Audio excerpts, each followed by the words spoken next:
Okay, welcome back to the Mr. Excel Netcast. I'm Bill Jelen. Just 14 days left to go until Excel 2007 hits store shelves. Today's a 2007 Tuesday. Continue to talk about some of the new table functionality.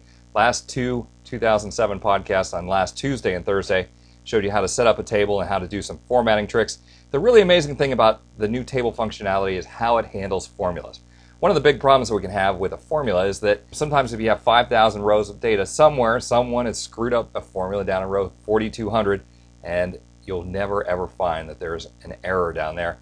I have a table set up here with data in columns A, B, C, and D. If I add a new column called profit, I'll put the heading in cell E1, it automatically extends my table. Now watch this when I enter the formula. I'm going to use sales minus cost of goods sold. So I type the equal sign, click on the sales button, type the minus, click on cost of goods sold, and Excel has built a completely different formula than anything we've ever seen. The formula is equal table 2, and then in square brackets, this row sales, minus table 2, in square brackets, this row cost of goods sold. That's the new table nomenclature when you're building formulas. So I will hit enter to accept this formula, and Excel automatically copies the formula down to all of the rows in the table. I don't have to copy the formula.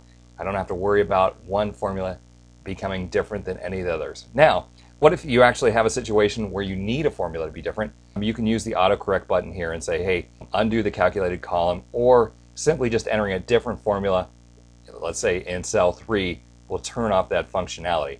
But I think it's great functionality. I'm going to use it most of the time. Now, if you come completely outside of the table and you start to point at cells in the table, for example, I'll use this sales minus the previous sales. Excel just goes ahead and builds the normal formula as usual, C4 minus C3. So the old formulas still work, it's just that you now have the ability to go through and create these new formulas that will be automatically copied down to all of the rows in the table.